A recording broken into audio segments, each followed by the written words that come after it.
Welcome to Chapter 3 of my user manual, and in this part I'm going to be talking about communication.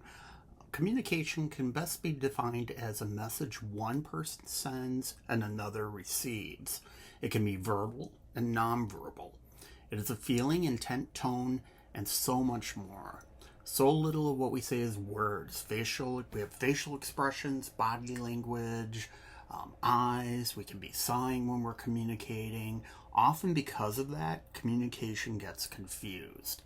I believe that working in human services, we should model clear communication with our clients because we want them to know we're listening and that we're understanding them. So it's important to work on communication in that aspect.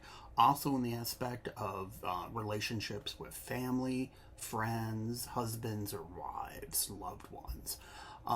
Sometimes communication can be scary, can make you feel vulnerable. The person you love, may not be on the same page, and you're kind of putting yourself out there by talking about things sometimes. But I do feel it's something that we all need to work on. There's some barriers to communication. There's actually 4 different ones. There is situation barriers. That's trying to communicate in the wrong place in the wrong time. So a good example of this from my personal life would be with Ken. Ken works nights, so he starts work at like 9:45.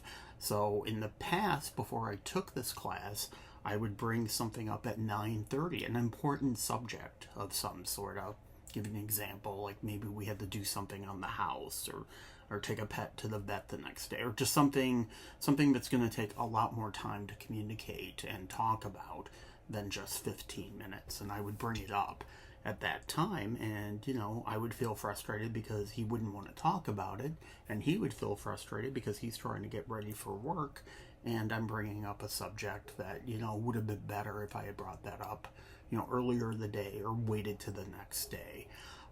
There's also psychological barriers. That would be talking with someone, maybe they have stereotypes or prejudice against certain people. There's a difference in views, distrust, anger. A good example would be maybe you're talking to someone with a different political belief, and the communication already, there's a barrier there, so you're kind of working from that aspect and have to get over that. There's also cultural barriers. Cultural barriers don't mean just, people from different countries. It can be things like maybe you're from a small or large family, and the way that you communicated in that family was different between those types of families. Another example would be maybe like sign language. Believe it or not, 20% of deaf children are in families where they're not acknowledged. Their deafness isn't acknowledged. So families don't do sign language. So that's a cultural barrier right there. And then also can be, people of different languages having pauses and the way they're saying tones because they're trying to speak English and it's not their first language. So that would be cultural barriers. There's also gender barriers. A good example of gender barriers would be my generation. Like when I was growing up, men didn't talk about their feelings. It wasn't something that we were expected to do. We were pretty much expected to not talk about those things. So sometimes it's going to take a while for, people of my generation men of my generation to open up and, talk about things. Improving communication. So there's 4 ingredients to improving communication. First one is having a positive feeling and caring and motivated to develop an understanding. So that is basically having the intent that you want good communication, but you're going to work on that's the goal of both of you, is to have this going back and forth. A willingness to disclose and share, being able to express some things about yourself and having that person do the same thing, and it goes back and forth. An ability to share ideas and feelings clearly and accurately. So getting to the point, being clear about what you want to talk about. And the 4th ingredient would be a receptacle relationship of disclosure, listening, and feedback. It's that understanding that you're going to sit there and that it's okay for both of you to share. Some tips for better communication would be taking time together to allow the communication.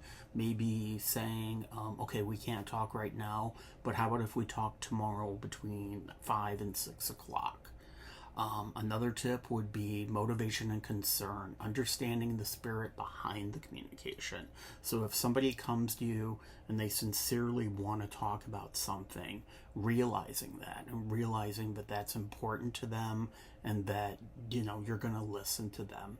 Being empathetic would be another tip.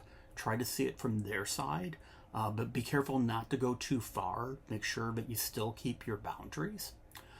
Clarity. Learn to say what you mean and listen well.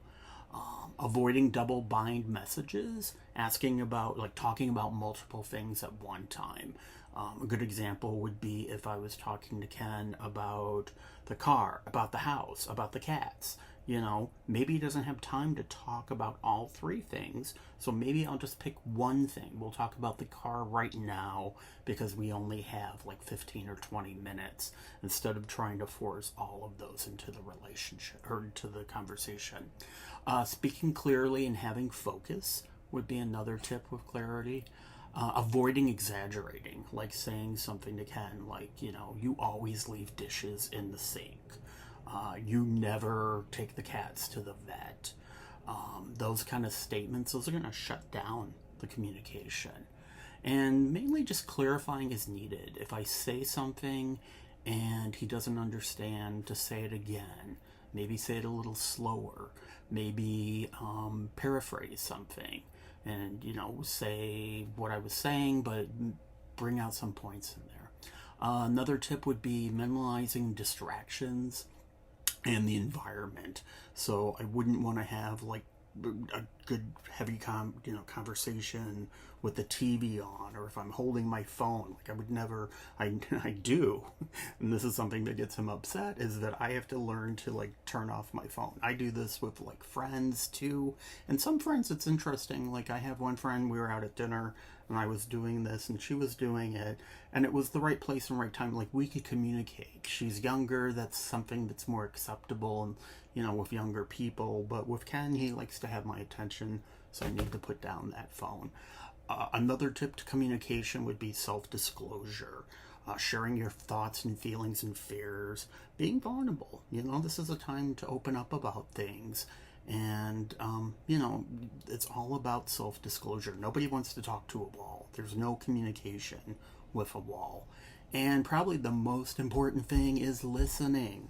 Listening to understand, listening actively, listening to not reply. That's something that I do all the time, that because of this class, that I've gotten better in, is that I will try not to think about my reply when Ken's talking to me. I want to hear what he's saying. He deserves to be heard. So I would say that's probably the most important part of communication is listening. So that's communication right there. It's essential in, all relationships, and it's something that, because of this class, I've been working on. Thanks for listening, and look forward to the next chapter.